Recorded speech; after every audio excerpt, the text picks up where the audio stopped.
اگر یہاں ناچ گانے کی مجلس ہوتی نا اس پنڈال میں تو دل دھرنے کو جگہ نہ ہوتی.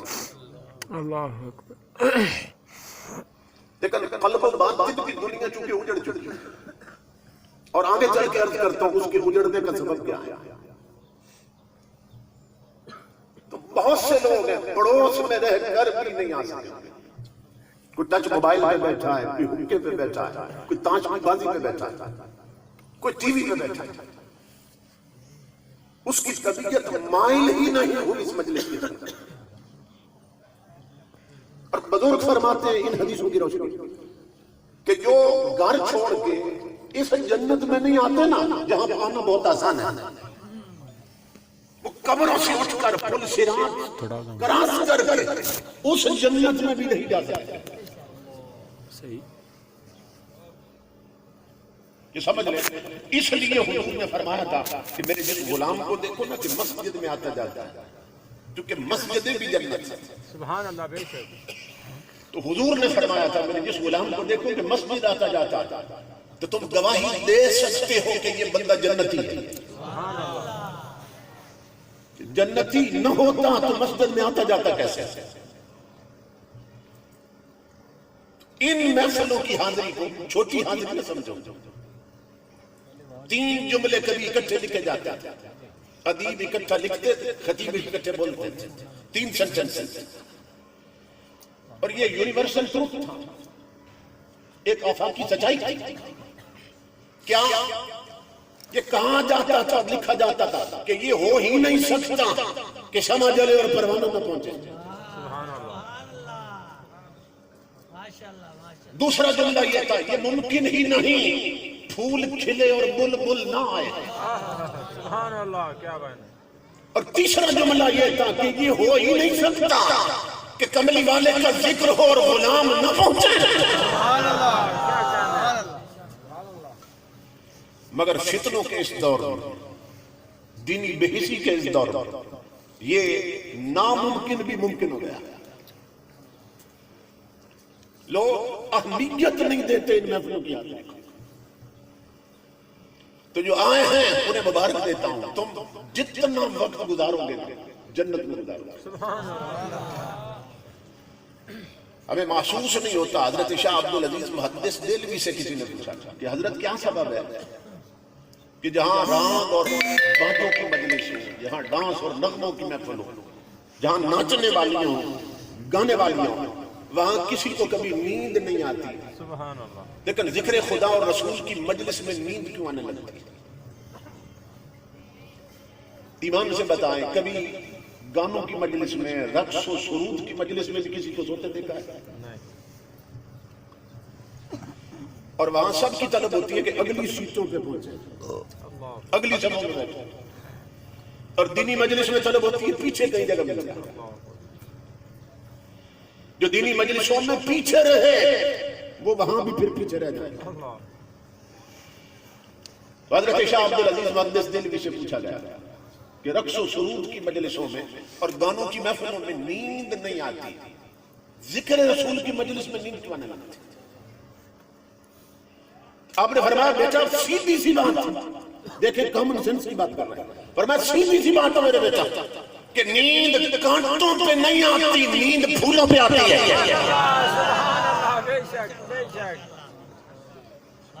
اللہ کی عزت کی قسم لوگوں جو رقص و سرود کی محفلوں میں, ناچ اور گانے کی مجلسوں میں ہیں, وہ بدنصیب کانٹوں پہ ہوتے ہیں. جو ذکر خدا اور رسول کی مجلس میں ہیں وہ پھولوں میں ہیں.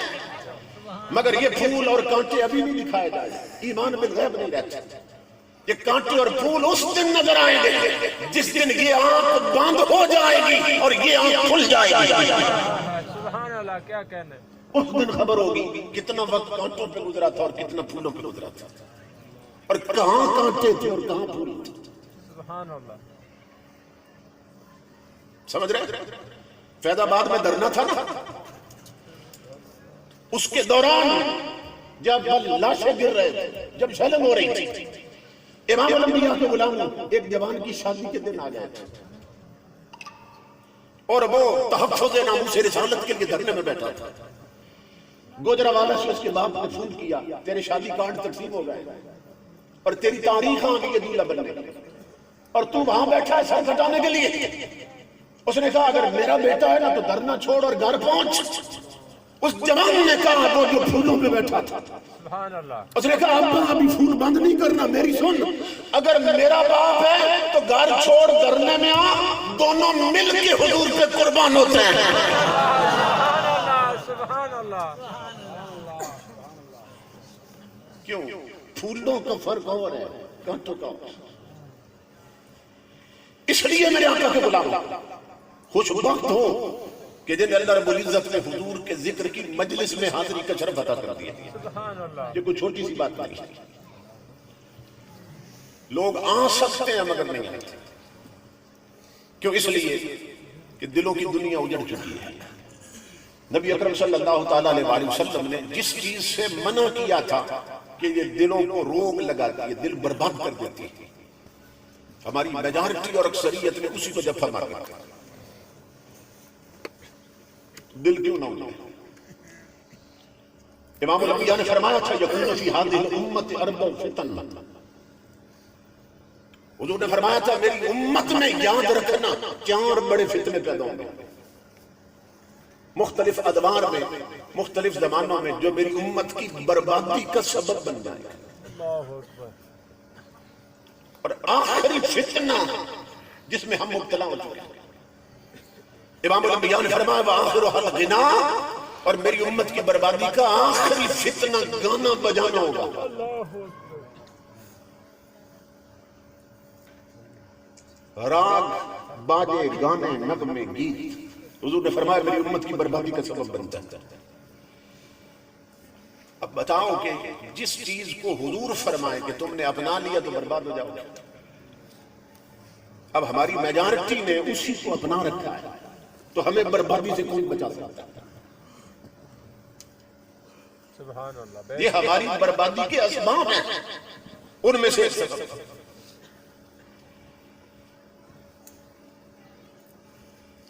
تو یہ جو محفلیں ہیں ان کی حاضری کو اہمیت دیں، کوشش کریں کسی اور دوست کو بھی ساتھ لے آئیں۔ اچھا دوست وہی ہوتا ہے جو دوسروں کو بھی نیکی کے راستے پہ سبحان اللہ، بے شک بے شک۔ ایسی محفلوں میں تنہا نہ جائیں، ایک دو پکڑ کے ساتھ لے جائیں ہمارے ساتھ، دوسروں کا بھی بھلا چاہیں۔ سیدنا صدیق اکبر حضور کی بارگاہ میں آئے تو چہرہ اقدس کو دیکھا نہ زیارت کی رونے لگ گئے۔ امام الانبیاء نے فرمایا ابو بکر کیوں روئے؟ عرض کی آقا ابھی 4 دن پہلے آیا تھا، چہرے پہ جوانی تھی، اچانک بڑھاپا کیسے آ گیا؟ بالوں میں چاندی نظر آنے لگی، اچانک بال سفید نظر آنے لگے۔ امام الانبیاء رو پڑے، فرمایا ابو بکر تو بالکل ٹھیک کہہ رہا ہے، مجھ پر نہ 2-3 صورتیں اتری ہیں۔ سورہ ہود اتری ہے جس میں اللہ نے گناہگاروں کے عذاب کا ذکر کیا، فرمایا شیبتنی سورۃ ہود وخواتها، جب سے وہ صورتیں اتری ہیں امت کے غم نے مجھے بوڑھا کر دیا۔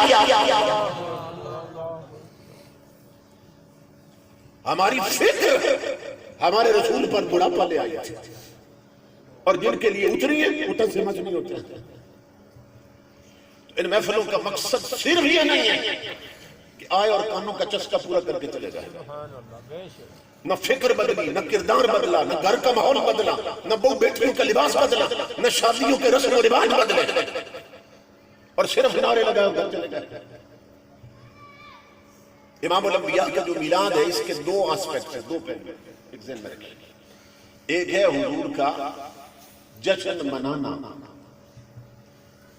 اور دوسرا ہے حضور کا مشن اپنانا۔ سبحان اللہ، بے شک بے شک۔ یہ 2 چیزیں، جشن منایا جاتا ہے، مشن اپنایا جاتا ہے۔ امام الانبیاء کے غلاموں جو جشن منائے مشن نہ بنائے وہ عملوں کا منافق، اور جو مشن اپنائے جشن نہ منائے وہ عقیدے کا منافق۔ یہ ذہن میں رکھیے۔ اس لیے کہ حضور صلی اللہ علیہ وسلم کا جشن کیا ہوتا ہے؟ حضور کا میلاد بیان ہوتا ہے، اور میلاد میں کیا ہے کہ حضور کس حسن کے ساتھ تشریف لائے۔ سبحان اللہ، بے شک۔ حضور کے حسن و جمال کی بات ہوتی ہے، جب تشریف لائے تھے تو حسن کیسا تھا، جمال کیسا تھا، کن جلووں کے ساتھ، کس خوشبو کے ساتھ، کس طہارت کے ساتھ حضور تشریف لائے. میلاد میں حضور کا حسن بیان ہوتا ہے بے شک اور سیرت میں آپ کا کردار بیان ہوتا ہے، اسوہ بیان ہوتا ہے. تو یہ دونوں چیزیں نا قرآن میں خود بیان کی ہیں. بے شک سبحان اللہ. کیوں؟ الگ الگ ان کی تاثیرات ہیں جو مترتب ہوتی ہیں کردار پر. لیکن ہم نے ان چیزوں کو تقسیم کر لیا اور اپنا الگ الگ تشخص قائم کر لیا.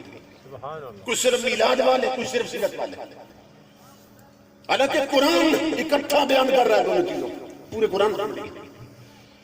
جب محبوب کی سیرت کی بات کی فرمایا لقد کان لکم فی رسول اللہ اسوۃ حسنہ.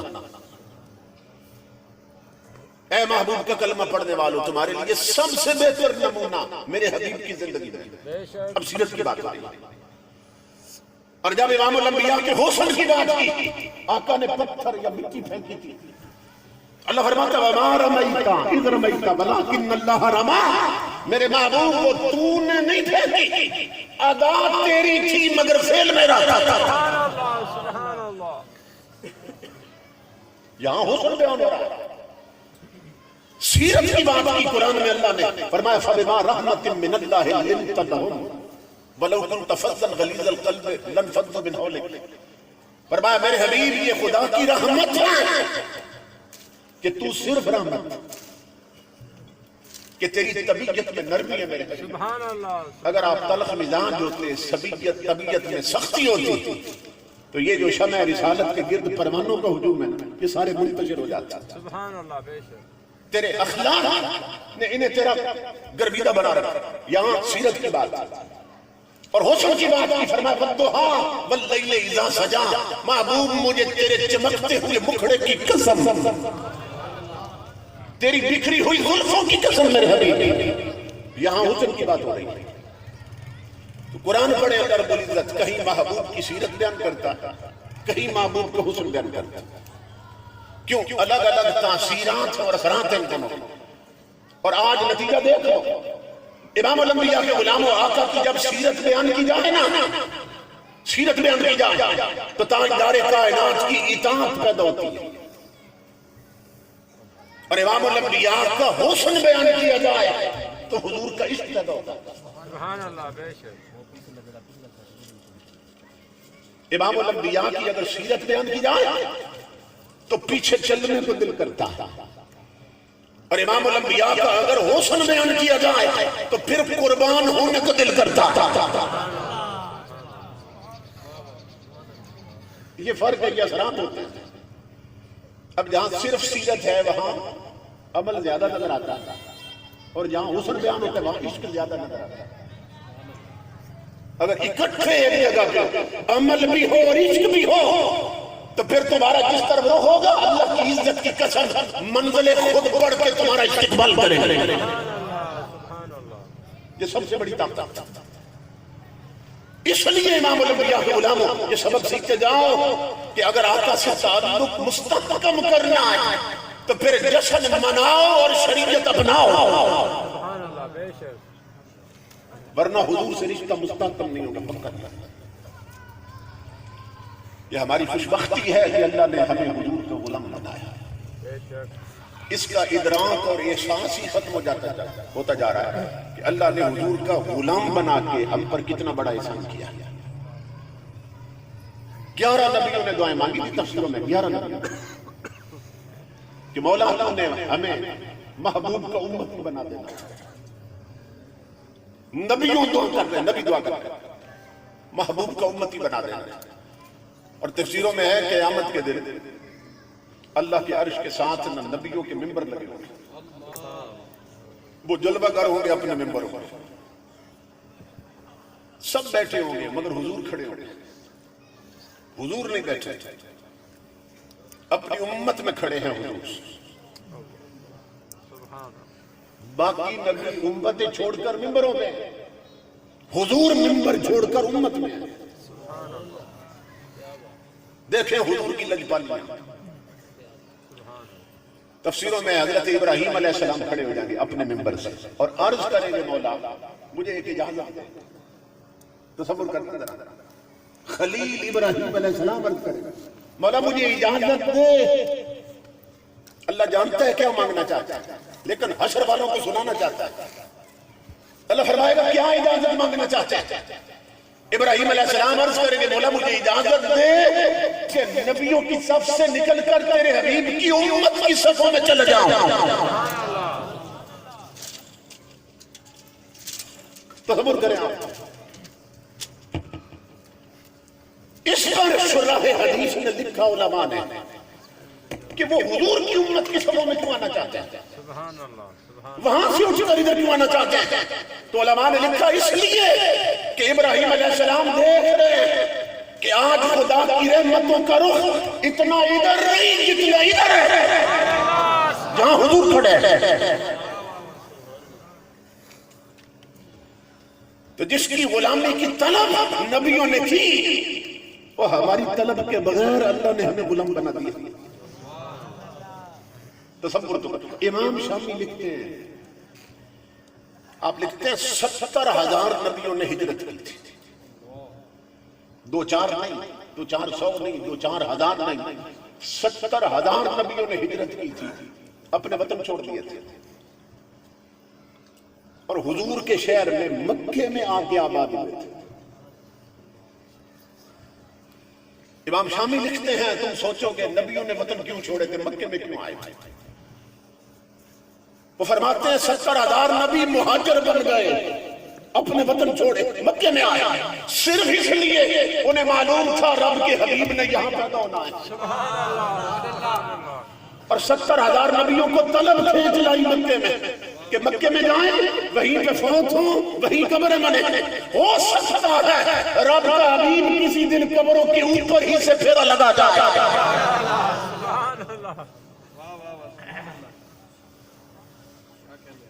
امام شامی فرماتے ہیں 70,000 نبیوں کو یہ طلب مہاجر بنا گئے، وطن چھڑوا دیے کہ قبروں کے باہر ہی حضور کے قدم لگ جائیں۔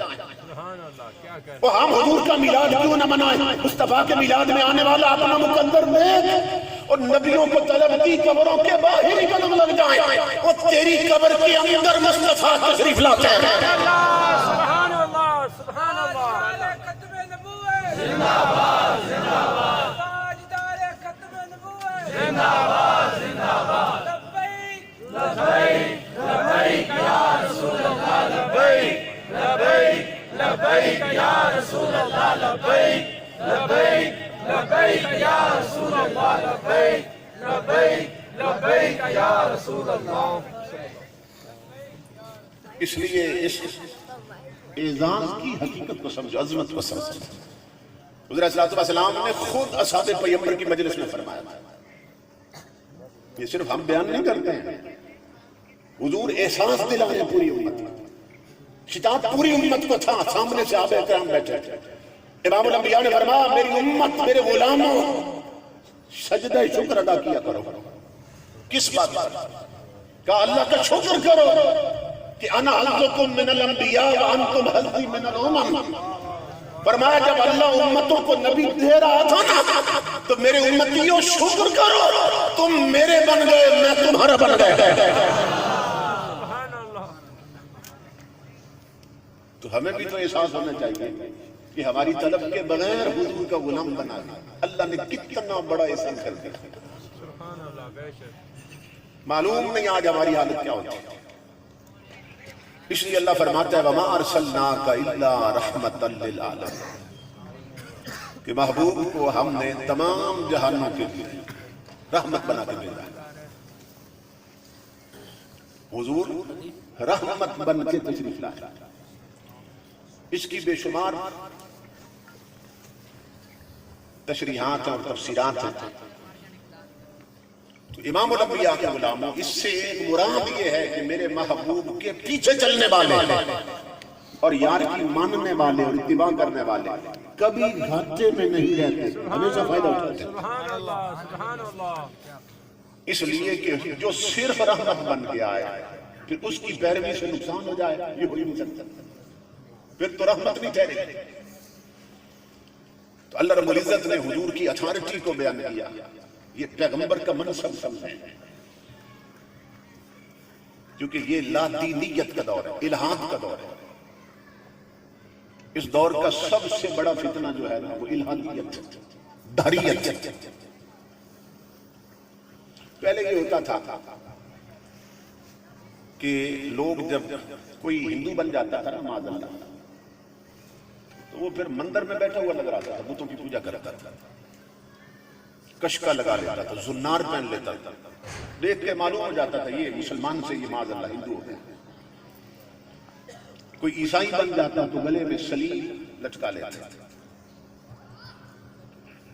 اور کسی کلیسا میں جا کے بیٹھ جاتا تھا۔ لیکن اس دور میں کشکا کوئی نہیں لگاتا، زنار نہیں پہنتے ہیں، کلیسا میں مندر میں نہیں بیٹھتے، مگر ہمارے اندر برادری میں ہزاروں لوگ ہیں امام الانبیاء کے غلام جو ایمان گوا چکے ہیں، جو تشکیک کا شکار ہے اللہ کے بارے میں، نبیوں کے بارے میں، ان کے ذہنوں میں شک پڑ چکا ہے اس دور کی بے حیائی میں اور موجودہ دور کے فتنوں میں۔ تو الہاد یہ سب سے بڑا فتنہ ہے جو ہماری نسلوں کے ایمان کو بھی برباد کرتا ہے، اور ہمیں معلوم ہی نہیں کہ اللہ رب العزت نے محبوب کا امتی بنا کے ہم پر کتنا بڑا احسان کر دیا، کتنی بڑی نعمت عطا کی۔ ہمارے پڑوس میں انڈیا ہے، یہ سائنس کے کلائمیکس کا دور ہے، اس وقت سائنس انتہائی بلندیوں پہ پہنچی، اس کی انوینشنز دیکھ لیں، ڈسکوریز دیکھ لیں، ایجادات دیکھ لیں، انکشافات دیکھ لیں، اتنی روشنی کا دور ہے، کہتے ہیں بڑی ترقی کا دور ہے۔ اس دور میں بھی انڈیا کے لاکھوں ڈاکٹر، انجینئر، لائرز، ججز، کلاسمان officers, M A pass, P H D, M S C, وہ اٹھ کر صبح گائے کا پیشاب پیتے ہیں، چھوٹا پیشاب اس دور میں۔ بھائی جو انجینئر ہے، جو ڈاکٹر ہے، جسے ایم ایس سی کر رکھا ہے، جو جج ہے، آپ اس کی ڈگریاں دیکھ کر کہہ سکتے ہیں کہ یہ بندہ پڑھے۔ آج ہمارے ہاں پڑھا لکھا انہی کو کہتے ہیں نا، جو وکیل بن جائے، ڈاکٹر بن جائے، جج بن جائے، پروفیسر بن جائے، ایم اے پاس کر لے، ایم ایس سی کر لے، کہتے ہیں یہ بڑا پڑھا لکھا ہے۔ انڈیا کے کروڑوں پڑھے لکھے لوگ، ڈگری ہولڈر، وہ صبح اٹھ کے گائے کا چھوٹا پیشاب پیتے ہیں، کیوں؟ وہ اسے گاؤ ماتا سمجھتے ہیں، ایک مقدس جانور سمجھتے ہیں۔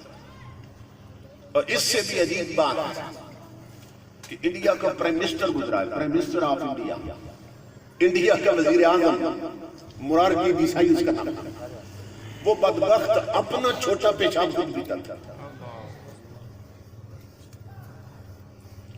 اس کی ڈگریاں دیکھو تو وہ کہہ سکتا ہے کہ یہ بندہ پڑھا ہے، بڑی بڑی ڈگریاں تھی اس کے پاس یونیورسٹی۔ انڈیا کا وزیر اعظم اتنی اونچی پوسٹ پہ بیٹھا ہے، مگر اپنا چھوٹا پیشاب خود پیتا ہے۔ اور جب اسے کہا گیا تو اب دیکھیں دلیل کیا دے رہا ہے، جب کہا گیا تجھے گن نہیں آتی، نفرت نہیں ہوتی تیرے اندر، تو پیشاب پیتا ہے، اب وہ دلیل دے رہا ہے۔ یہ دیکھنا پیشاب پینے والے بھی دلیلیں رکھتے ہیں، تم یہ نہیں کہہ سکتے کہ فلاں کے پاس دلیل ہے اس لیے حق پر ہے، تو پھر اس کو بھی حق پر ماننا۔ دلیل دے رہا ہے، عقل محض کی روشنی میں دلیل رد نہیں کر سکتے آپ۔ پوچھا گیا پیشاب پیتا گن نہیں آتی، کہتے کیوں آئے مجھے گن؟ اس لیے دلیل دے رہا ہے، کہتا ہے پہلے بھی تو میرے اندر ہی تھا، دوبارہ پی کر اندر کر لیا تو کیا قیامت آ رہی، کیا آ رہی؟ عقل محض کی روشنی میں آپ دلیل رد کر سکتے ہیں؟ تو پہلے بھی تو اندر ہی تھی۔ بتانا چاہتا ہوں تاجدار کائنات کے میلاد میں آنے والا، جس علم پر نالین نبی کا سایہ نہیں ہوتا نا، جس عقل میں مدینے کی خیرات نہیں آتی ہے، وہ ایسی ہی دلیلیں گڑتی ہے۔ مت کو ہندو بھی دلیل دے رہا ہے، کیونکہ آج پوری دنیا گلوبل ولیج بن چکی ہے، یہ کلیش آف سیویلائزیشن کا دور ہے، تہذیبوں کے تصادم کا دور ہے۔ ہمارے نادان بڑے جب دلیل دیکھتے ہندو بھی دلیل دے رہا ہے، شک کا شکار ہو جاتے ہیں، انہیں معلوم نہیں دلیل کا وزن کیا ہے۔ امام الانبیاء کے علماء، انڈیا کے کروڑوں doctor, engineer, M A pass, M S سی لوگ گائے کا پیشاب پی رہے ہیں، پرائم منسٹر اپنا پیشاب پیتا رہا۔ میں دعوت فکر دے رہا ہوں، آپ اپنے بیٹے کو آج ہی بھیجتے ہیں قاعدہ دے کر کہ جاؤ مدرسے میں مسجد میں جا کے نا الف با تا شروع کرو قرآن پڑھانا تمہیں۔